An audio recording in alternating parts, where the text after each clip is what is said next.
বাংলাদেশের পরিস্থিতি শুধরানো তো দূরস্থ, বরং দিনে দিনে যেন ক্রমশই খারাপের দিকে এগোচ্ছে সেনাবাহিনীর প্রধান জেনারেল ওয়াকার উজ্জামানের নেতৃত্বে। দেখুন সে ভয়ঙ্কর তাণ্ডব করাচ্ছে, সেনাপ্রধান কি করাবে আপনারা দেখতে পারবেন সর্বশেষ। এদিকে সেনাপ্রধানের নেতৃত্বে দেশে ভয়াবহ একটি ঘটনা ঘটে।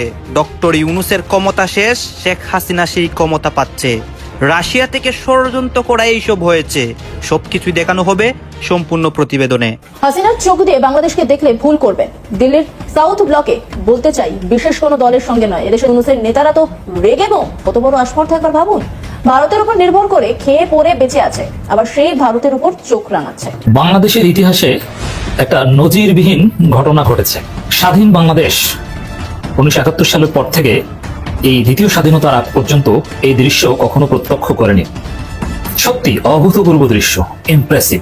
আজকে বাংলাদেশের রাজধানী ঢাকায় যে অভূতপূর্ব নজিরবিহীন ঘটনা ঘটেছে, আমরা সাম্প্রতিককালে দেখতে পেলাম সেটি হচ্ছে যে আওয়ামী লীগের জন্য কিন্তু দারুণ সুখবর আসছে, সব দিক থেকে দারুণ সুখবর আসছে। বাংলাদেশ সহ আন্তর্জাতিক মিডিয়া সেই জরিপগুলোর মধ্যে, প্রত্যেকটা জরিপের মধ্যে এগিয়ে আছে বাংলাদেশ আওয়ামী লীগ এবং শেখ হাসিনা। সমগ্র দেশে এই সাম্প্রদায়িক সম্প্রীতি রক্ষার জন্য যা কিছু করতে হয় সেটা আমরা করতে সবসময় সদা প্রস্তুত থাকবো। আপনারা উড়লে আমরাও উড়বো, কিন্তু আপনারা ডানা কেটে দিলেন, কি বার্তা দিলেন, কি করলেন, এটা আপনারা নিজেরা বুঝা দেখেন। আপনাদের কূটনীতি সেই পুরনো কূটনীতি চলবে না। দেখেন আপনারা নিজেরাই বিশ্বের কাছে একটা পাওয়ার হয়ে দাঁড়াইতে চান, এইভাবে পাওয়ার হয়ে দাঁড়াবেন।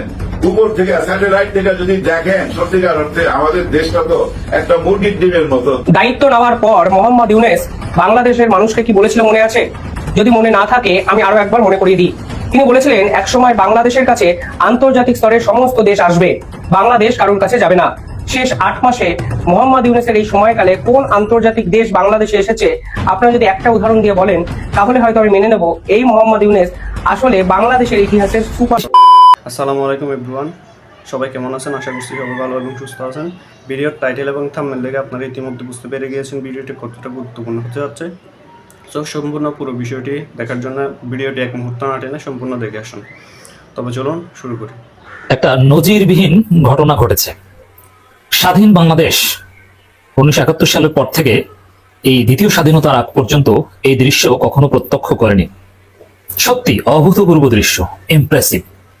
এই অঞ্চলে মুসলিম ঐক্যের প্রতীক হয়ে থাকবে আজকে বাংলাদেশের রাজধানী ঢাকায় যে অভূতপূর্ব নজিরবিহীন ঘটনা ঘটেছে। এই ঘটনার অনেক ডাইমেনশন এবং তাৎপর্য রয়েছে। দর্শক, আজকে ঢাকায় একটা মার্চ আয়োজন করা হয়েছে। ঢাকায় লোকে লোকারণ্য, জনস্রোত। বাংলাদেশের ইতিহাসে এত বড় সর্বদলীয় কোনো মার্চ, মিছিল, হোয়াট এভার ইউ সে, ঘটেছে এরকম কোনো এক্সাম্পল কেউ দেখাতে পারবে না। দর্শক, কি সুন্দর দৃশ্য। জাতীয় মসজিদের ইমাম খতিব তিনি মোনাজাত করেন। বাংলাদেশে কার্যকর বৈধ সবগুলো রাজনৈতিক দলের নেতারা সেখানে একযোগে উপস্থিত থাকেন। যারা সম্ভাব্য সরকারি দল এবং বিরোধী দল, যারা রাজনীতির মাঠে একে অপরের প্রতিপক্ষ, তারা কাঁধে কাঁধ মিলিয়ে একসাথে স্লোগান তুলছে। আলেম ওলামাদের নেতৃত্বে ধর্মভিত্তিক দল না, এরকম সবাই একত্রিত হয়েছে। আলেম, মাদ্রাসা ছাত্র, স্কুল ছাত্র, কলেজ ছাত্র, এমনকি অন্য ধর্মের লোকজনও, প্র্যাকটিসিং মুসলিম, ইভেন নন প্র্যাকটিসিং মুসলিম, অনেকের মুখে দাড়ি নাই, বিড়ি খায়, কিন্তু সবাই এই মার্চে মানবতার জন্য, মানবাধিকারের জন্য, জুলুমের বিরুদ্ধে, ন্যায়ের পক্ষে এই মার্চ, এই সমাবেশে সবাই উপস্থিত হয়েছে। দর্শক, মিজানুর রহমান আজহারী রাজপথে, শেখ আহমদুল্লাহ রাজপথে, দেখেছেন এটা? তারা মিছিল করছে, তারা স্লোগান দিচ্ছে। বিএনপির সম্ভাব্য মহাসচিব তিনি তাদের সাথে আছেন। জামাত ইসলামের সেক্রেটারি জেনারেল, যদি জামাত ইসলামের আমির থাকতেন দেশে, তিনি নিজেও কিনে আসতেন। সেক্রেটারি জেনারেল সহ জামাতের গুরুত্বপূর্ণ নেতারা সবাই সেখানে আসছেন। অন্যান্য দলের সব নেতারা আসছেন। শাহেকে চরমনাই সেখানে আসছেন। রেজাউল করিম আবরার থেকে শুরু করে আহলে হাদিসের আব্দুল্লাহ বিন আব্দুর রাজ্জাক, সাইফুল্লাহ থেকে শুরু করে সব গুরুত্বপূর্ণ আলেম ওলামারা এখানে উপস্থিত ছিল। এই যে অভূতপূর্ব মুসলিম ঐক্য, সম্ভাব্য বিরোধী দল, সরকারি দল, যারা রাজনীতিতে একে অপরকে রাজাকার পর্যন্ত বলে, মৌলবাদী বলে, কিন্তু এইখানে সবাই এক। কি সুন্দর দৃশ্য, সত্যি চমৎকার দৃশ্য। এর মধ্যে আরেকটা ঘটনা ঘটেছে এই মার্চের পক্ষে, মানবতার পক্ষে। এই মার্চে মাই টিভি, বাংলাদেশের এবং বিশ্বের যত টেলিভিশন চ্যানেল আসে মেইন স্ট্রিম, তাদের মধ্যে প্রথম মোর দেন বা অলমোস্ট 24 আওয়ার্স বা কমপ্লিট 24 আওয়ার্স ফ্রি প্যালেস্টাইন লোগোর মতো করে তাদের টেলিভিশন চ্যানেলে এটা দেখিয়েছে। এইভাবে মানবতাবাদী অথবা মানবতার পক্ষে জোরালো অবস্থান কোন টেলিভিশন চ্যানেল বাংলাদেশ কিংবা পৃথিবীতে দেখাতে পারেনি। মাই টিভি সর্বপ্রথম দেখিয়েছে। এর মানে সমগ্র বাংলাদেশ এখানে ঐক্যবদ্ধ, সমগ্র বাংলাদেশ এই অভূতপূর্ব দৃশ্যের সাক্ষী হয়েছে। তো দর্শক, এই ঘটনার আর একটা দিক হচ্ছে, দেখেন এই আমাদের মিজানুর রহমান আজহারী আজকে এই নজিরবিহীন দৃশ্যের প্রধান আকর্ষণ বা সবচেয়ে আকর্ষণীয় ব্যক্তি ছিল মিজানুর রহমান আজহারী, শেখ আহমদুল্লাহ এরা। দেখেন মিজানুর রহমান আজহারীকে কিছুদিন আগে বিএনপির দুদু এরা কি বলেছিল যে আজহারী না মাঝারি, কি তুচ্ছতা ছিল। আবার হারুন এরা বলতো ধর্ম ব্যবসা করে, কত কথা। বাংলাদেশে কি তাহলে গৃহযুদ্ধ লেগেই গেল? বাংলাদেশের পরিস্থিতি শুধরানো তো দূরস্থ, বরং দিনে দিনে যেন ক্রমশই খারাপের দিকে এগোচ্ছে। সেনাবাহিনীর প্রধান জেনারেল ওয়াকার উজ্জামানের নেতৃত্বে সেনাবাহিনী সোমবার একটি জরুরি বৈঠক করেছে, যা আগামী দিনে সম্ভাব্য বড় ধরনের ঘটনাবলীর ইঙ্গিত দেয়। বৈঠকে 5 জন লেফটেন্যান্ট জেনারেল, 8 জন মেজর জেনারেল এবং সেনা সদর দপ্তরের কর্মকর্তারা সহ শীর্ষ সেনা কর্মকর্তারা উপস্থিত ছিলেন। আর সেই বৈঠকে নাকি 21টি নির্দেশ দিয়েছেন ওয়াকার উজ্জামান। আর এই বৈঠকের পরে বাংলাদেশের বিভিন্ন এলাকায় দেখা গেছে সেনার অতি সক্রিয়তা। আর বাংলাদেশের এই পরিস্থিতির মধ্যে নতুন করে উত্তেজনা তৈরি করেছে একটি ফেসবুক পোস্ট, যা ভাইরাল হয়েছে। সেই ফেসবুক পোস্টের ছবিতে দেখা যায় ব্রিগেডিয়ার জেনারেল সালাউদ্দিন নামে এক ফেসবুক প্রোফাইল থেকে পোস্ট হয়েছে, যে পোস্টে লেখা রয়েছে বাংলাদেশের মুক্তিকামী মুক্তিযুদ্ধের সপক্ষে সকল কেনা সদস্যকে প্রস্তুত থাকার জন্য অনুরোধ জানাচ্ছি। যে কোনো সময় হলেই গুরুত্বপূর্ণ ঘোষণা আসবে। ঈদের ছুটিতে অধিকাংশ দেশদ্রোহী ঢাকার বাইরে যাবে। আমি আমার ব্রিগেডকে ঢাকায় মোতায়েন করার সিদ্ধান্ত নিয়েছি। যে কোনো সময় অ্যাকশন। অনেক হয়েছে, দেশটাকে পাকিস্তান হতে দেওয়া যাবে না। আপনারা দেখুন সেই পোস্ট যেটা দেখানো হচ্ছে।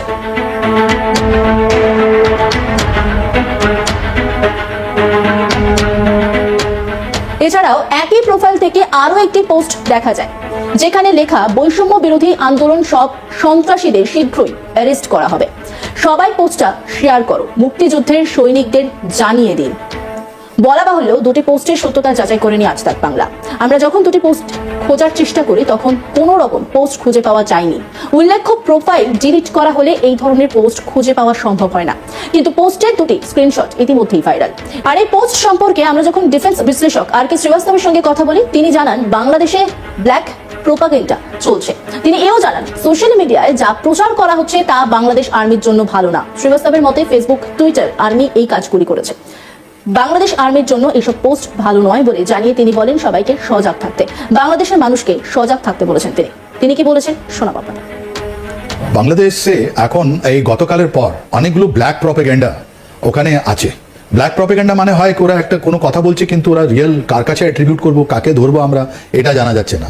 অনেকগুলো ফেসবুক, অনেকগুলো টুইটার, অনেকগুলো ইউটিউবে অনেকগুলো কথা বলা হচ্ছে যেটা কিন্তু বাংলাদেশ আর্মির জন্য ভালো নয়, রাইট? ওরা অনেকগুলো নিজে থেকে সেজে গুজে কি আমি বাংলাদেশ আর্মির লোক আছি, আমি মুক্তিযোদ্ধা আছি, তোমরা সাবধান থাকো, আমরা আসছি, আর আমরা এসে এই যে সন্ত্রাসবাদী যারা আছে ঢাকাতে ওদেরকে আমরা সরিয়ে দেবো।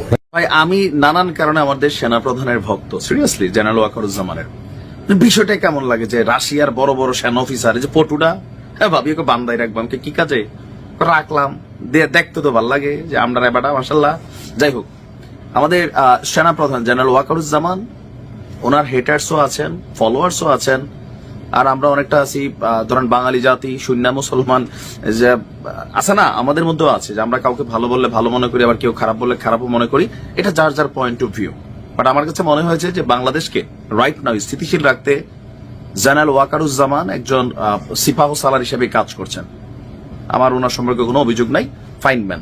যাই হোক, রাশিয়া এবং ক্রোয়েশিয়া সফর করে সরকারি সফর শেষে গতকালকে দেশে ফিরেছেন আমাদের সেনাবাহিনীর প্রধান জেনারেল ওয়াকারুজ্জামান। সফরকালে তিনি দুই দেশের সামরিক বেসামরিক শীর্ষ কর্মকর্তাদের সঙ্গে বৈঠক করে দ্বিপক্ষীয় সহযোগিতা, প্রশিক্ষণ বিনিময় এবং প্রতিরক্ষা খাতে যৌথ কর্মসূচি নিয়ে আলোচনা করেন।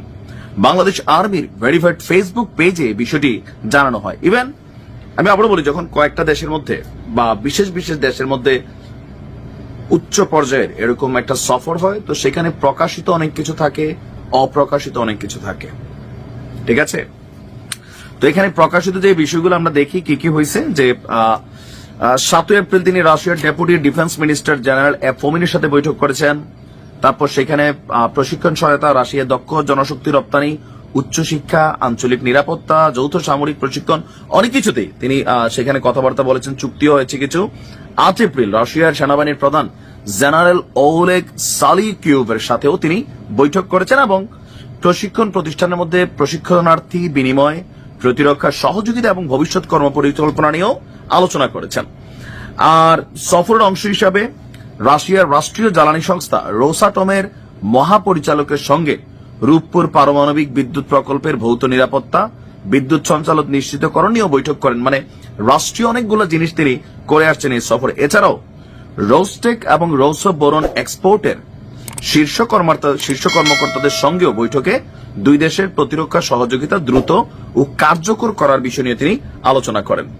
পরবর্তী পর্যায়ে 10 এপ্রিল রাশিয়া সফর শেষে তিনি গিয়েছেন ক্রোয়েশিয়া। ক্রোয়েশিয়ার সশস্ত্র বাহিনীর প্রধান লেফটেন্যান্ট জেনারেল তিহোমির কুন্দিদের সাথেও তিনি সাক্ষাৎ করেছেন। এই সময় বাংলাদেশ এবং ক্রোয়েশিয়ার মধ্যে সামরিক বিভিন্ন ইস্যু নিয়ে আলোচনা করেছেন। প্রতিরক্ষা শিল্প গঠনের সম্ভাবনা, সামরিক মহড়ার আয়োজন, প্রশিক্ষণ, সক্ষমতা বৃদ্ধি, সেনাবাহিনীর বিভিন্ন দিকগুলো নিয়ে গুরুত্বপূর্ণ আলোচনা তারা করেছেন। আর 6 এপ্রিল থেকে 10 এপ্রিল তিনি ক্রোয়েশিয়া প্লাস রাশিয়া সবকিছু মিলে একটা সফল সফর শেষে বাংলাদেশে ফিরেছেন। এগুলো হচ্ছে দৃশ্যত বক্তব্য, অদৃশ্য কিছু নাই, আছে, থাকে, এটি আমরা বলার দরকার নাই, তারা জানলেই সারব। তবে কেউ কেউ বলছেন সেখানে বেশ কিছু অস্ত্র ক্রয়ের চুক্তি, কারণ রাশিয়া থেকে আমরা আগেই কিনি, নতুন কিছু না। তবে ক্রোয়েশিয়া থেকে আমার ধারণা ওই রকম কিনার কিছু নাই, খুব বড় যে শক্তিশালী অস্ত্র উৎপাদনকারী দেশ তা না। তবে ফুটবল ভালো খেলে ক্রোয়েশিয়া, তাই না?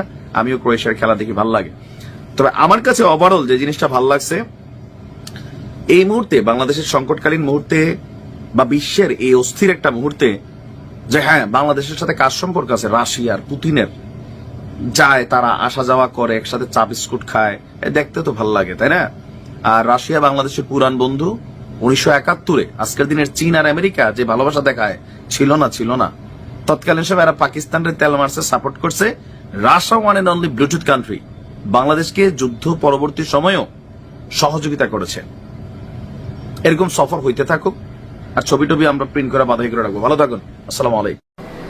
বাংলাদেশের তদারকি সরকারের সঙ্গে সেদেশের সেনাপ্রধানের অদৃশ্য যুদ্ধ চলছে।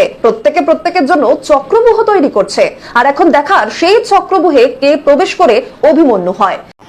দেখতে পেরেছেন ভিডিওটি কতটা গুরুত্বপূর্ণ। তো এরকম গুরুত্বপূর্ণ ভিডিও আরো পাওয়ার জন্য চ্যানেলটি অবশ্যই সাবস্ক্রাইব করে রাখবেন এবং দেখা হচ্ছে পরবর্তী ভিডিওতে। সে পর্যন্ত সবাই ভালো থাকবেন, সুস্থ থাকবেন।